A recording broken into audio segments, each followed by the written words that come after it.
2, and I'm going to call this informal meeting of the Yamhill County Board of Commissioners for the June 13th informal session to order. And since we do have Derek here to give us a quick update on the assessor's office. No, actually, it's a business item, right? Or is it you also were here an to give us an update? update. I am. Okay. I believe it's an update, but we can do that and whatever else you need. And you have a business item on the agenda, so you might as Correct. well cover that after your update. Okay. We'll do it in I like it. That sounds very efficient. Thank you, sir. Go. All right, so The next 30 seconds. let's are do yours. it. Go. A really exciting week for us. Yesterday, we had Thomson Reuters come on site. They brought in 6 support personnel and 3 additional project management team members to assist us in our go live for the Ascend platform. If you recall, the Ascend platform is the tax side. We went live on the appraisal side almost a month ago. But what that means is now that integrated platform is fully functional.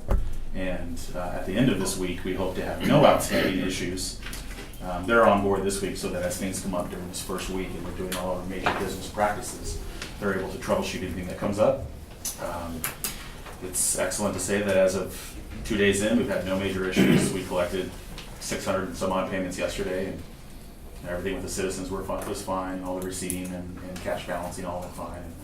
It all made it to Becky at some point. So, in terms of key functions, taking tax payments is obviously one of them.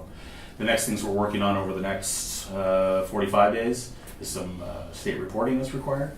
We've got to do some fiscal year end, June 30th, total collections, total outstandings, where did we get interest, where did we pay this. That's pretty turnkey. The platform we're on now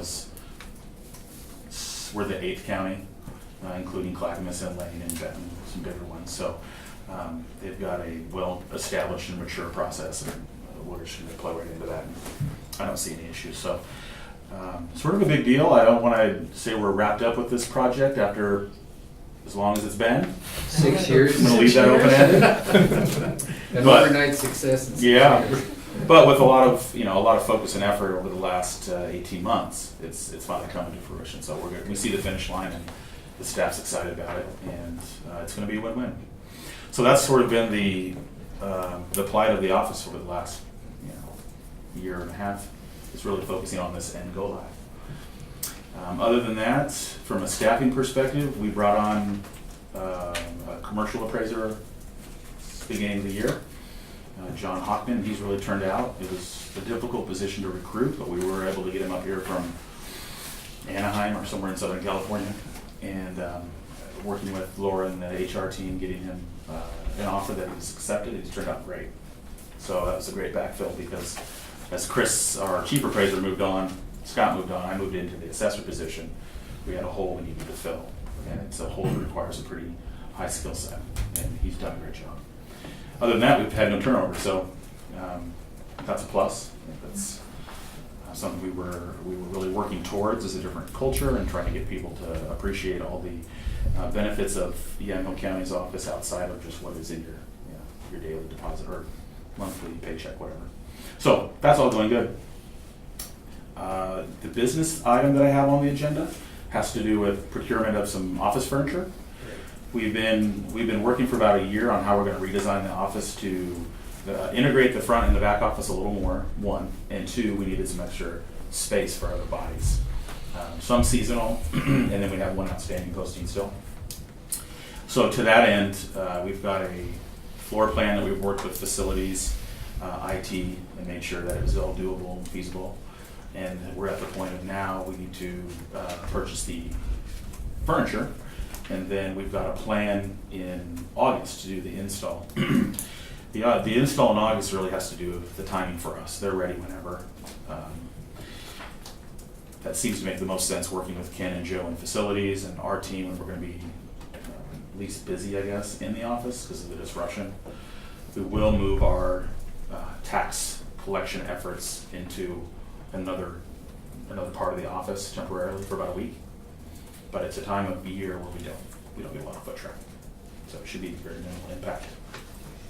A couple questions, just Derek had, and I really appreciate what he's done with sending me the furniture layout. And I just, so you know, I asked Derek a couple questions. My concern was, and whether it was well-founded or not, is that furniture that Derek, which is an excellent layout, was refurbished furniture. And I wanted to make sure with the amount of that furniture, what the cost of that furniture was, that the 3 different prices he got, that all vendors knew that they could specify refurbished furniture. So 2 didn't get to go in there, do it all brand new, and the third one came in with refurbished. I don't know where that stands. Yeah. So when we met with each vendor, the meeting we had said, give us 3 options. Give us, they each work out of catalogs, and you're either buying some prefabricated furniture that you assemble, or you're buying a cubicle system, or you're buying sort of a mix of both, where you're using work surfaces surrounded by cubicle systems. And we got sort of down a path with each of those options with each vendor. And because of a couple of different reasons, one of the ideas of using assembled furniture fell apart because it literally falls apart if you try to move it. And in the event that we're not going to be in this office forever, we needed something that was more, could stand up to being disassembled, reassembled. So that brought us to cubes, the more traditional office cubes. And when we got to that point, 2 of the vendors only sold new. One of those 2 only did custom build. So they were going to actually measure the surface areas to the exact diameters of the building, which again leads itself to we can't really reuse that. So the vendor that we ended up going with had options, and when we looked at what we were going to need to do in addition to just purchase the furniture, there's some other things we need to do, from some wiring and electrical. Yeah, Yeah. So to accompany that and stay within the budget, it sort of lends itself to, well, we're going to take this option that has a newly used, it was installed once and for a brief period. But everyone, to answer your question, I guess everyone had the same opportunity to go through the 3 options, whether they had new, used. Yeah, that's just, I want to make sure that we weren't doing anything, but another one of the other 2 vendors can come back against us for not having opportunities, so. But that's illegal. Apples to apples. Yeah. That's what we like to do. So it sounds like they all had an opportunity to bid what they could and what they had. And The other folks just weren't I'm big enough. satisfied. So, based on your Based on questions my- and your answers, I'd say move that to consent. Do we have, does that move to the consent agenda? Could I have you identify yourself and your department, your position, please? Sure. Derek Worf, the Yamhill County Assessor and Yamhill County Tax Collector. Thank you. Yeah. Thanks. any Wait further for questions citizens. for Derek? Yeah, any other questions for me? Thank Anything else? Derek, thank you so Okay. much. Thanks very and much. Thank you for getting that Excellent. up and running after all these 6 years. years. Well, yeah, we'll have a more sort of formal end of project announcement here shortly, but it's on track. It's doing great. Good. And thanks to our IT team too. It wasn't just our office. Those guys did great. Thank you. Thank you. Okay, thank Thanks. you. Let's Let's see.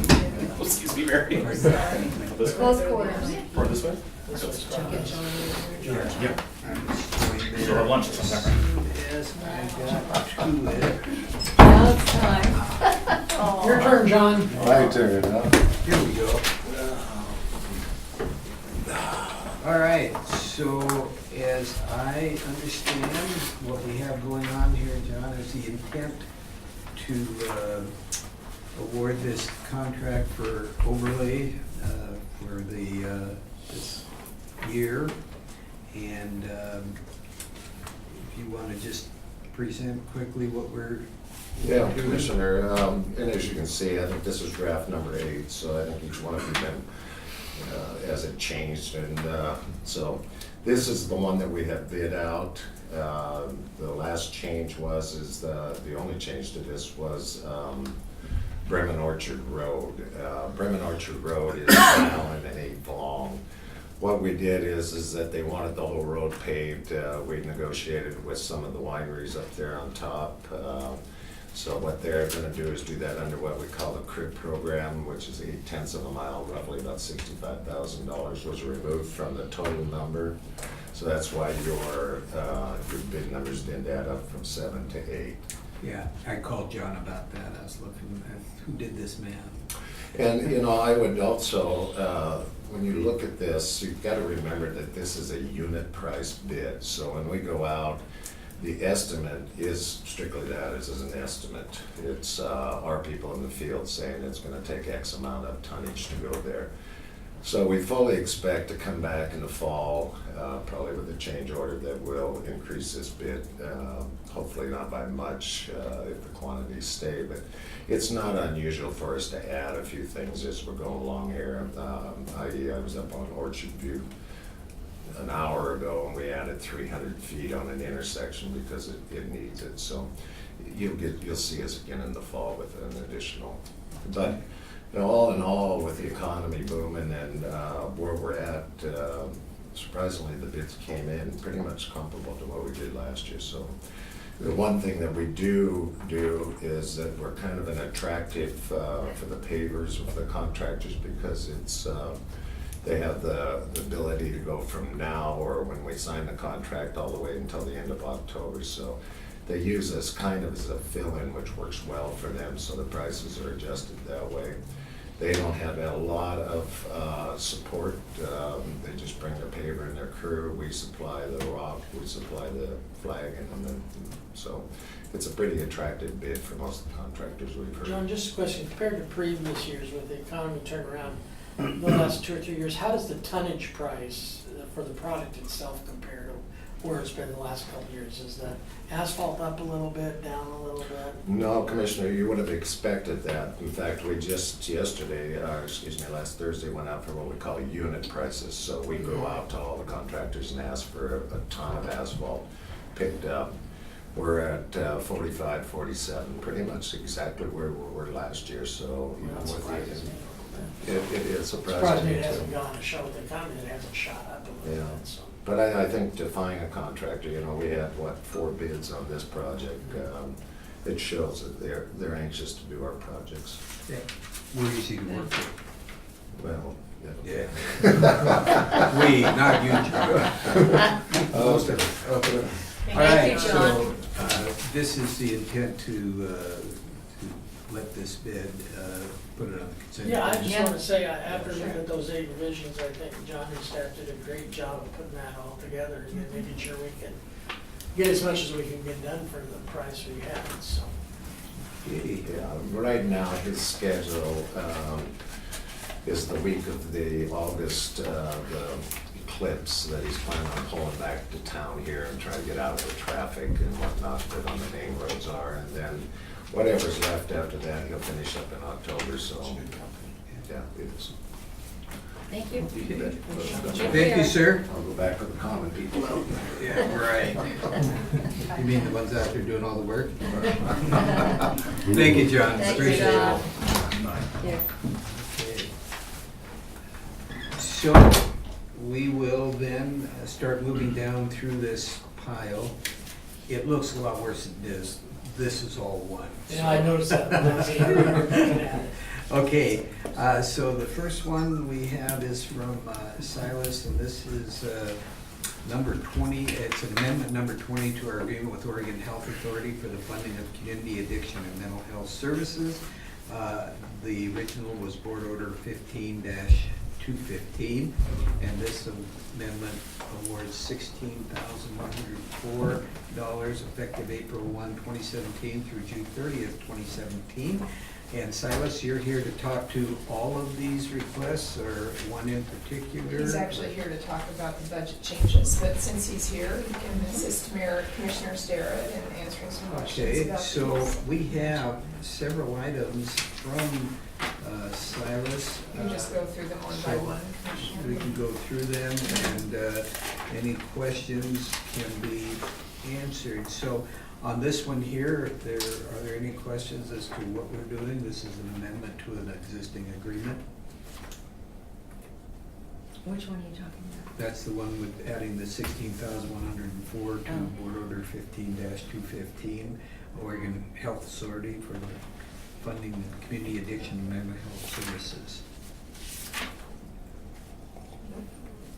Consent agenda? consent agenda.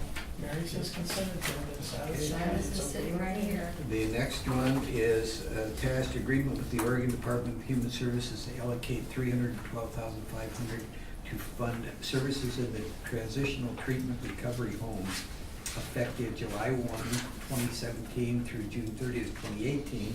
This agreement is included in our 2017-2018 Health and Human Services proposed budget. Any additional information we are looking for? I'm just making this wild assumption as these are all things that you've been connecting with your liaison on and with Laura, so unless there's any questions, please list to the consent agenda. All right. I don't have any questions. Okay.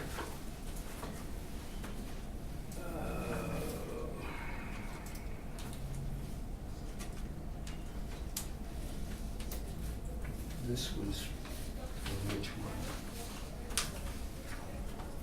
I think this is probably going with one of the other contracts. Laura, it was on the back. Probably the back of the VHS one. Yeah. Oh, okay, it's K Moves, so that was attached to that Yeah. last one, Mhm. okay, thank you.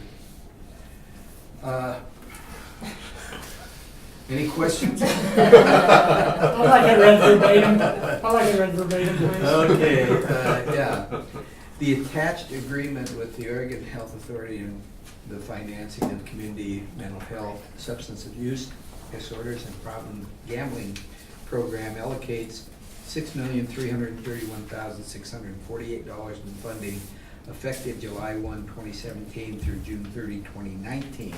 This is our base intergovernmental agreement with the state to provide safety net behavioral health services for Yamhill County. The agreement language is updated to reflect program changes and references to the applicable Oregon administrative rules. This funding is included in our 2017-2018 Health and Human Services proposed budget and has been thoroughly vetted by County Council.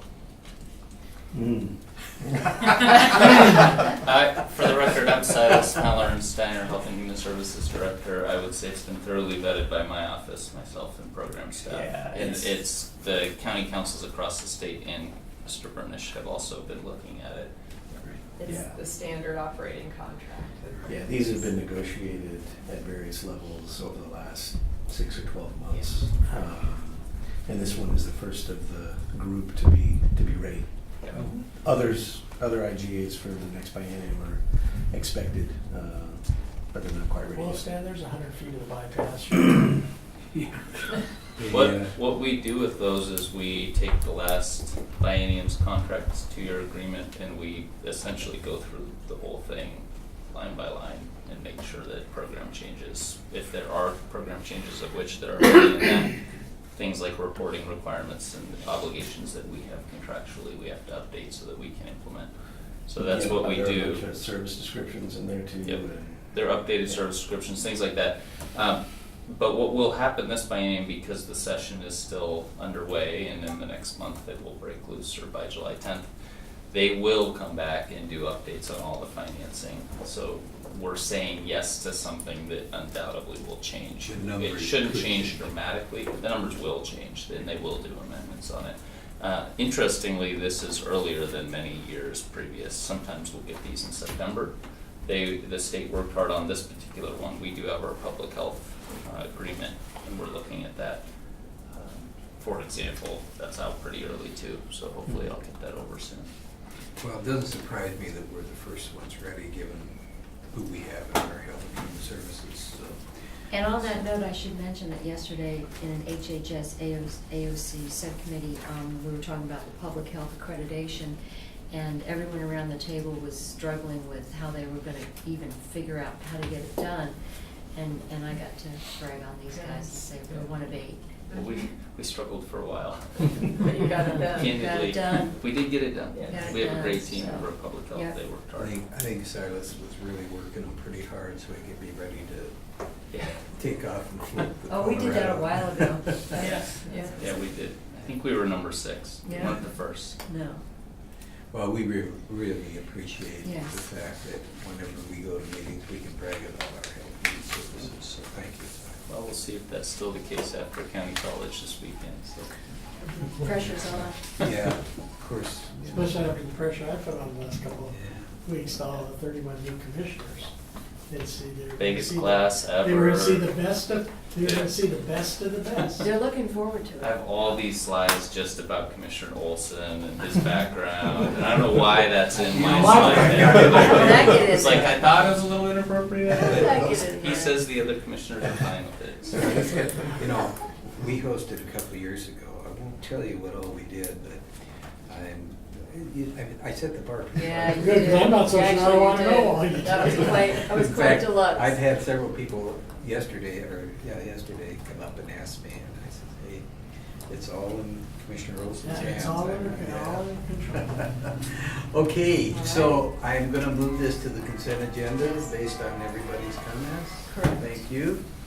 The next item I have before me is an amendment to our agreement with locum tenens. Board Order 15-269 and Board Order 17-105. The placement fee, if we enter an ongoing contract with a psychiatrist, was reduced from $45,000 to $25,000 effective June 8, 2017. The expense is not included in our Health and Human Services 2016-17 adopted budget, but we have sufficient budget authority. So, do we have any questions on this, Commissioner? It's the standard. I'll just give everybody $10 who knows what locum tenens means, besides Christian and Laura. Never mind. Okay. And Desiree, Anybody else? she knows. Yeah. Okay, Okay. no, this is, yeah. We're good to go? Questions? Consent agenda? Consent agenda. Very good. All right, I am requesting permission to apply for general program funding grant through Providence Health and Services Community Health Division to support development of a peer-assisted crisis center. The program will serve 5 to 7 adults at any given time and will provide intensive mental health treatment and stabilization for medically stable individuals experiencing mental health crisis. The goal is to create a calm, non-institutional, recovery-oriented setting that can serve as a divisionary alternative to acute care. Grant request will be $150,000, is included in fiscal year 2017-2018 proposed budget. Any further discussion? This is a request to apply for the grant as I'm reading it. Is that correct? Correct. Silas, would you like to just explain a little bit more about the model? Sure, well, it's nice the sheriff is here too, because hopefully we'll be diverting individuals from institutional care, broadly speaking, not just hospitalization.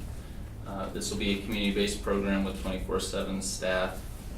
If we're fully funded, right now we have over $500,000 of awards just from the state, and then this would obviously be a community benefit contribution from Providence Hospital, and I'm working with the local hospital here as well to see if they can contribute. So the additional funds help us be more need-based and less focused on the payer being whether it's a publicly insured or commercially insured or underinsured, uninsured individual.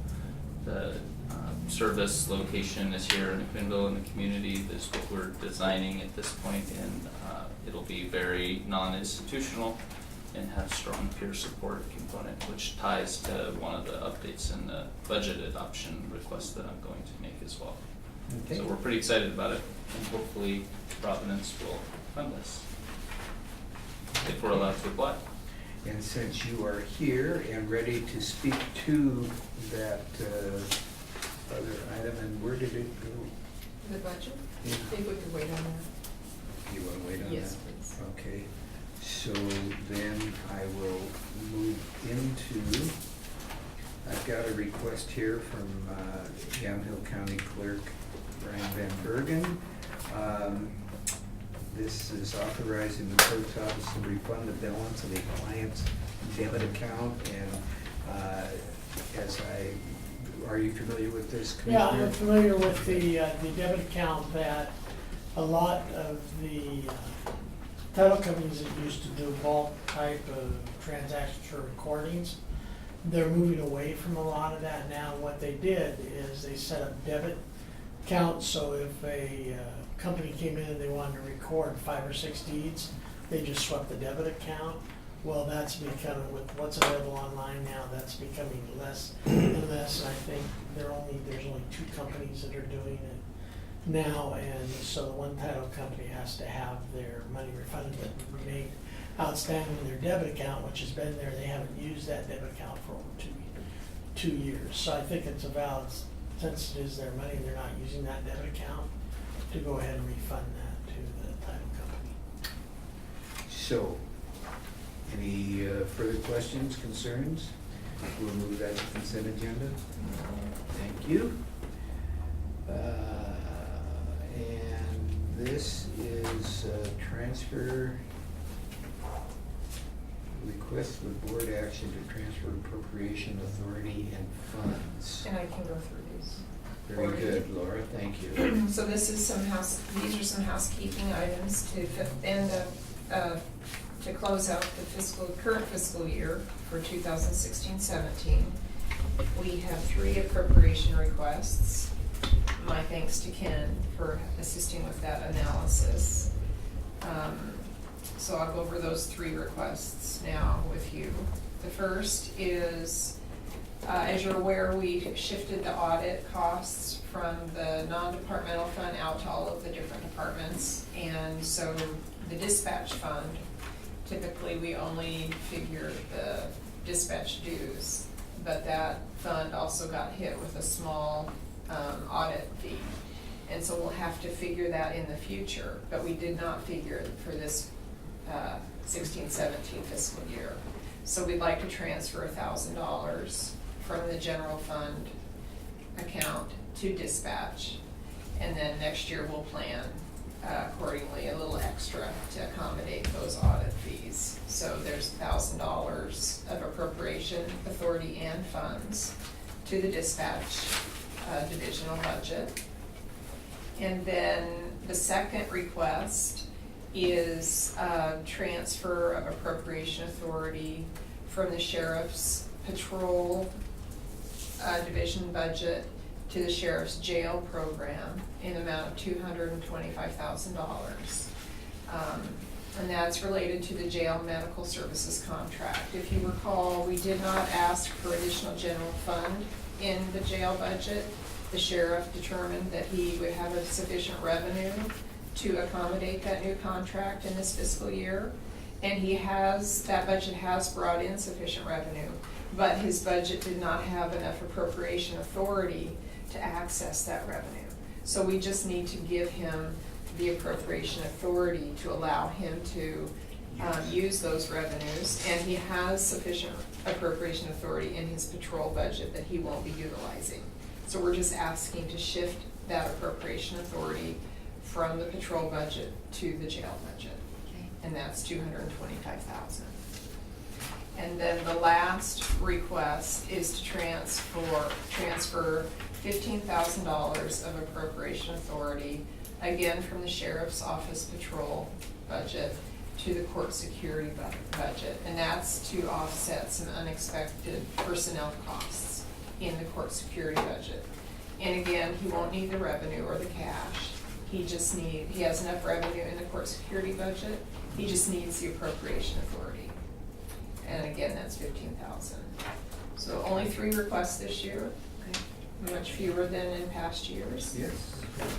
Okay, so with that then, are we comfortable with consent agenda on these? Yes. Okay, very good. I have another piece of paper here that is from Yamhill Community Action Partnership. Commissioner Sterrett, did you want to speak to this, or do you want me to read it? Yes, when Haley Leslie left, she was on the Emergency Food and Shelter Program with her work, and she has moved, as you know, to a position with OHA.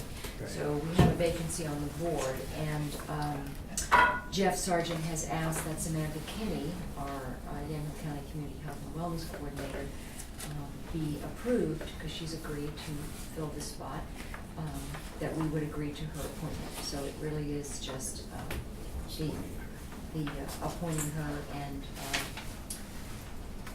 that's it. Okay. Any questions then? I will just move that consent agenda with everybody's approval. Very good. And then we need to discuss our final budget changes for the 17-18 fiscal year. this Okay, year. discussion of the proposed fiscal year 17-18 final budget changes. And, here they are. So, the cover page, I've given you, it summarizes all of the budget changes that we're gonna be requesting. And that's why Silas and the sheriff are here. So I'll start off by talking about the discretionary request. We're asking to move 261,000. Yeah, I was addressing the dispatch as well. Okay, thank you. So $261,000, we're asking to move from reserve for the future, which is in our general fund account. $260,000 would go to the sheriff for the jail budget, which we'll get to in a minute. And then $1,000 is what I discussed going to dispatch next year to cover that audit fee. And we'll get to more to the sheriff's budget in a minute. And then in the assessor's office, he is gonna be staggering the 2 fiscal years for his equipment purchase that he just spoke about with you. Purchasing it this year and then installing it next year. So he needs to adjust his beginning balance for next year to accommodate that expenditure split. So he would like to increase his beginning balance for 17-18 and add to his department equipment to allot for that project. So then we get to the jail budget, and this is when I'd like to ask the sheriff and Emily to come on up and discuss that. Sorry, Silas. It's okay. Cyrus is a displaced person. So you have in your packet that I handed out to you, the memo from the sheriff, where he is discussing his 2 budget changes, one for the jail and one for the jail capital, where he is asking for some budget changes because of the loss in the Benton County vet routes. And so I'll hand it over to the sheriff. Yeah, thank you, Laura. So, as you know, Benton County has had a long-time contract with Yamhill County for jail bed rentals for at least 20-plus years. They had a second contract in Lincoln County as well for a total sum of approximately 40 beds between our 2 counties. A few months back, the sheriff had reached out to us and let us know that he was having some financial issues, budget concerns in Benton County, and that they asked him to start looking around for better prices. So we did our best effort to adjust the daily rate that we were charging and tried to, we brought him out, showed him the new improvements to the facility, did a lot of sales pitch, I guess you could say, to try to maintain that 20-bed contract. And for whatever reason, and power is not necessarily in the sheriff's control, they had to leave both contracts with Lincoln County and ours effective July 1, and they're transferring all their beds to Norcor, which is in the Dells. So it's going to save his county a few $100,000 a year, and so with that, we needed to find a way to make up for the loss in that revenue. So this change reflects the reduction of that $260,000. It's actually $264,000 that we budgeted for in that revenue line. We also reduced our medical reimbursement line in the revenue because we typically had billed back to Benton County some medical expense. So that revenue line would also be reduced by $21,500. And so we would show a total reduction in revenue of around $286,000 or $85,000, and then requesting an increase of $260,000 in discretionary allocation, which would leave us with a budgeted ending balance of $67,496.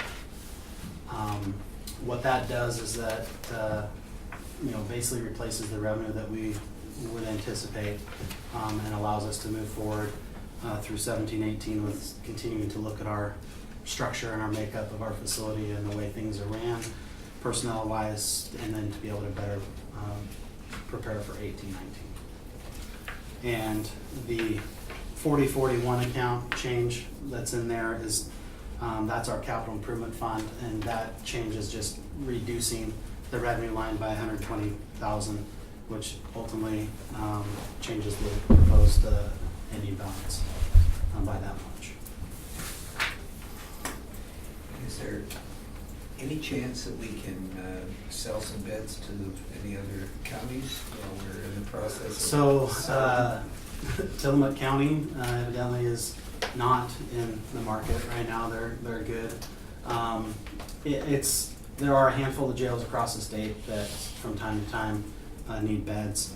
I've told the sheriff of Benton County that if for some reason something happens down there and they need the space, then our facility right now to date still could accommodate that contract. It's somewhat of a blessing in disguise as we move forward because our populations have started to creep up a little bit. Our female population, for the most part, is has burst into the scenes right now. It's where we don't have any more room for females. So when our average daily population is 220 some inmates and we have 259 bed facility, 20 of them are from Benton County, but as that population goes up and down, it'll be a little easier to manage without the contract. But they thanked us for all their years of service. The jail commander was really not wanting to leave. We had bent over backwards for them. We took their highest risk inmates. They appreciated all the services that we provided to them. We allowed for their mental health evaluator. They have a specific caseworker that comes in, and early resolution evaluator for mental health cases. We would let them in 24/7. It didn't matter if it was a weekend in the evening, because they resided in McMinnville, but they worked in Corvallis. So they definitely were not displeased. I think it purely came down to dollars. You did offer to reduce the rate. Correct. Yeah, our current rate right now is roughly $84, just under $84 a day. Lincoln County was charging them close to $94 a day. We had offered, if we were to reduce the contract daily rate to $70, but increase the minimum to 20 beds, which is what they were averaging, then we would have broke even. And so I'm not sure what kind of deal they're getting at Norcor, but $70 is kind of the rate that we've seen across the state right now for daily rent for beds. So we'll see. Well, I know when I was up at County College up at Norcor, we went through the tour of Norcor's facilities. One of the sheriffs of one of the 4 counties, I can't remember which one it was, made the comment that they were really having some difficulty making Norcor pay for itself.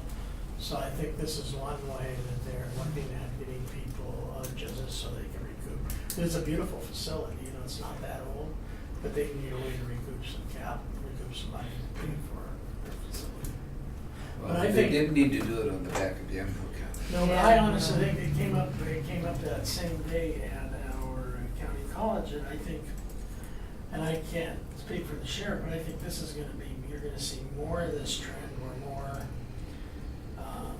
agencies are gonna go together and start actually co-building or sharing facilities like this to really, with all the requirements and everything to really make them pay. And I think may never happen to Yamhill County. It could happen in 10 years. I don't know, but I think we're well positioned in the future as Tillamook County's facilities get older, and you look at Lincoln County's facilities, and that I think we're well positioned with our facility with some improvements that we could be a fairly good regional facility and make some money back. So. All right, moving that to the consent agenda then, is that all right with everybody? Thank you, Sheriff. We Thank you. understand the reasoning.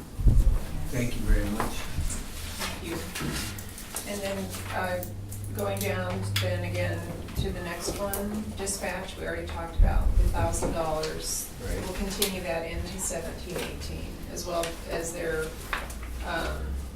in future years, there'll be other transfers as dispatch dues increase. Okay.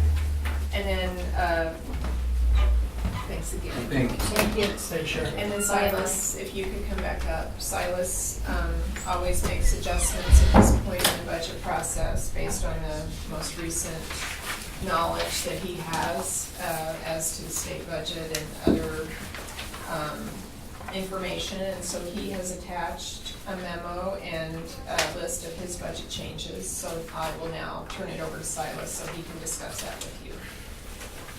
So we have updated all of our variable revenue projections, and as a reminder, that hasn't been updated since January, when we started the budget building process.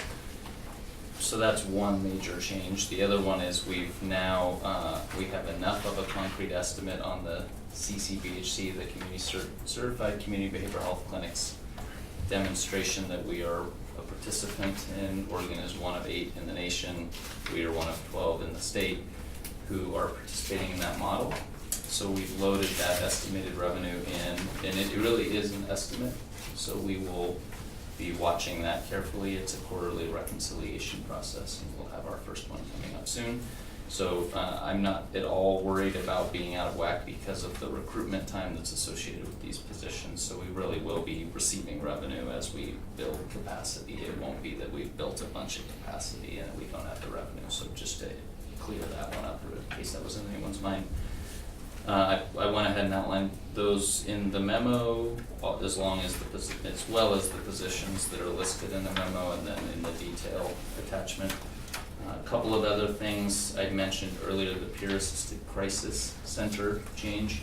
So we had taken out for an RFP process to have a fully supported peer unit embedded in along with professional services, and we did not get bids on it. In fact, a couple of the local organizations declined. One of them, who was really interested and currently holds a contract with us, Project Able, was interested in doing a hybrid. They just didn't feel they could build the capacity to do overnight staffing. So we are now in a concrete discussion with them about doing something different.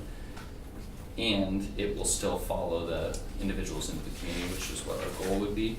But that is the change on adding 2.5 human services technicians for Peer Assisted Crisis Center. So the contract funds will stay here, and we'll have the authority to position management authority if approved. And then I've revised the beginning ending balances as appropriate. Very good. Any questions for Silas? Mary? No. Okay. Well, with that information then, we will move these budgetary changes to the consent agenda. And do we have something else? That's it, and so just so you know, what happens next is, once approved, all these will get loaded into the final version of the budget. I will have those ready later this week or the first of next week. You'll have your public hearing next Thursday to see if you receive any comments on the budget. And then your budget adoption is the following week. So if you have any questions between now and then, let me know. I want to thank Ken.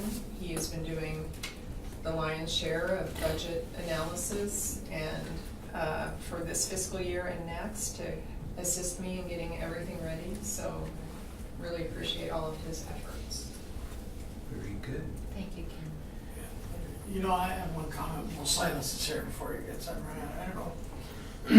I really came to a realization how good our HHS really was. And I don't know if anybody had a chance to watch Channel 12 News this morning about, since the first of school year, there's been 8 male suicides of students at Newburgh High School and what they're doing to approach it. And I looked at a lot of things they talked about, and I think they're working with Providence, but looked at a lot of things talked about.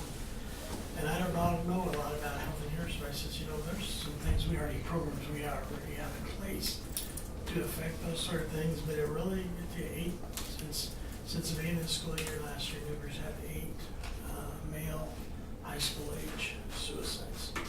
And that just floors me. Well, you know, recently we had 2 staff, Silas, maybe you can talk about it. We approved going to Colorado for an intensive suicide seminar, and I spoke to one of the therapists and had asked with Silas's approval, then hopefully she can come and talk about it, the training and how that can help us. Yeah, they're really excited about continuing to build our program out. We have an evidence-based model called Collaborative Assessment and Management of Suicidality. It's a CAMS program that this particular clinician in our supervisory support team has been implementing to fidelity, and we've seen some really good results. Unfortunately, there is a huge community need, and not everyone knows how to access support or services or ask for help.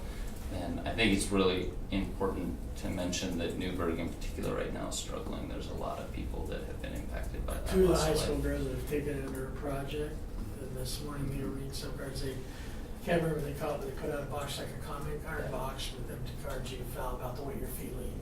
And there was Yeah, they've done a over- really nice There was project. over 700 cards in that box, and they just kind of read 5 or 6 of the cards. Really, it just, my heart just sunk to hear one of these comments, and I don't know why I'm really here. I wake up every morning and thinking, God, I just hope I make it through the day, but I'm not so sure I want to, and it's just, Newburgh is struggling very much. So we've been working with them as well, and the community has been coming together. In fact, at a future board meeting, I'd like to bring a little bit more information about what we're doing around suicide prevention countywide and what the strategies are that we've employed. But we really do have a bunch of different activities that we're doing. And one of the most recent things that we've done, and it did start with the Newburgh community, is our crisis support 24/7 call line that we operate through a vendor called Lines for Life. They've come out to Newburgh and have been providing a lot more information to the teen population about it, but they have a teen text line where it's text capabilities, but it's also peer support, so it's teen to teen, and they have a whole model. And so we are working on a contract amendment right now. I'm going to bring it in front of the board shortly to increase that countywide capacity and then do a rollout over the next 2 years to all the school districts, all 7 of them in the middle and high schools, and hopefully really tailor that to each school community and what the needs are within that community. But that'll be one of the things. But I'd like to share the more comprehensive strategy. I think, as you said a couple meetings ago, Silas, which is definitely the truth, is kids in junior high and high school, that with our current provider, they're not gonna get on the phone and talk to somebody. They're gonna text.